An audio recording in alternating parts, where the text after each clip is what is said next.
Hello hi welcome to Monica's world. ఈరోజు మనం గోరుచిక్కుడు masala curry ఎలా చేసుకోవాలో చూపించేస్తాను. నేను ఇంట్లో ఇలాగే చేసుకుంటాను. అందుకు మనం ఒక పావు కేజీ గోరుచిక్కుడు తీసుకున్నాను. దాన్ని చిన్న ముక్కలుగా నేను చూపించాను కదా, అలా చిన్న ముక్కలుగా కట్ చేసుకొని ఒక 2 విజిల్స్ వచ్చేంత వరకే కుక్కర్లో ఉడకబెట్టుకున్నాను.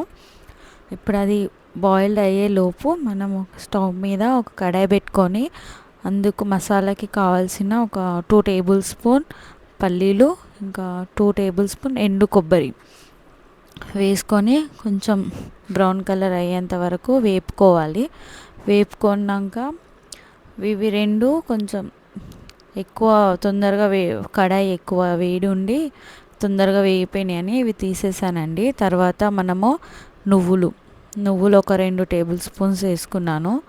మీకు మసాలా ఎక్కువ అంటే ఎక్కువ క్వాంటిటీలో కూడా దీనికి డబల్ చేసుకోవచ్చు, ఏం పర్లేదు. నేను పావు కేజీ తీసుకున్నాను కాబట్టి ఒక 2 టేబుల్ స్పూన్స్ వేసుకున్నాను. ఇవి కూడా తీసుకొని పక్కన పెట్టుకోవాలి. ఇందులోనే ఒక ఇంచు ఇలాచి, లవంగాలు, దాల్చిన చెక్క వేసుకొని మిక్సీ పెట్టుకోవాలి. సపరేట్ మసాలా వేసుకోవద్దు, ఇట్లా ఫ్రెష్గా మసాలా వేసుకుంటే టేస్ట్ అనేది బాగుంటుంది.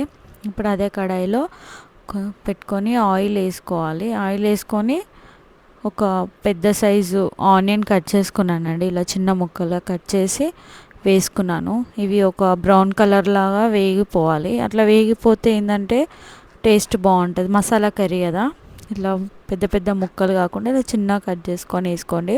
అందులోనే 2 పచ్చిమిర్చి చీలికలు కూడా వేసుకున్నాను. చూడండి బ్రౌన్ కలర్ అయిపోయింది కదా. ఇప్పుడు మనం అల్లం వెల్లుల్లి పేస్ట్ అండ్ పసుపు వేసుకొని ఆ పచ్చివాసన పోయేంత వరకు బాగా కలుపుకోవాలి. స్లిమ్లోనే చేసుకుంటే బాగుంటుంది, టేస్ట్ బాగుంటుంది. నేను అందుకే ఏ కర్రీ అయినా కొంచెం స్లిమ్లోనే చేసుకుంటాను. మనం మిక్సీ పట్టుకున్న పేస్ట్ అనేది అందులో వేసేసుకొని కలుపుకోవాలి. ఆ పేస్ట్ అలాగే వేసేసుకోవాలండి, వాటర్ వేయొద్దు ఇప్పుడే. ఓన్లీ పేస్ట్ ఒకటి వేసుకొని బాగా కలుపుకున్న తర్వాత ఇందులో ధనియాల పొడి, జీలకర్ర పొడి ఒక్కొక్క టీ స్పూన్స్ వేసుకోవాలి. నేను ఇంట్లోనే చేసుకుంటా అండి ఇవి. మీరు బయట వేసుకుంటే వేసుకోవచ్చు, కాకపోతే మనం ఫ్రెష్గా మిక్సీ పట్టుకొని చేసుకుంటే బాగుంటాయి ఫ్రెష్గా. ఒక 2 టేబుల్ స్పూన్స్ కారం వేసుకున్నాను. కారం మీకు ఎక్కువ తింటే ఎక్కువ వేసుకోవచ్చు, తక్కువ తింటే తక్కువ వేసుకోవచ్చు. నాకు ఒక 2 టేబుల్ స్పూన్స్ అయితే సరిపోయింది.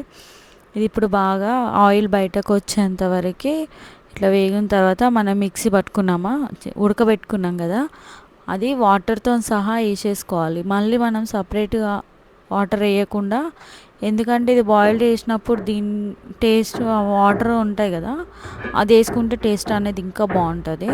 చూడండి కొంచెం సేపు వేగిన తర్వాత నూనె ఎలా బయటకు వచ్చిందో, ఇప్పుడు కొంచెం కొత్తిమీర చిన్న కట్ట వేసుకున్నాను.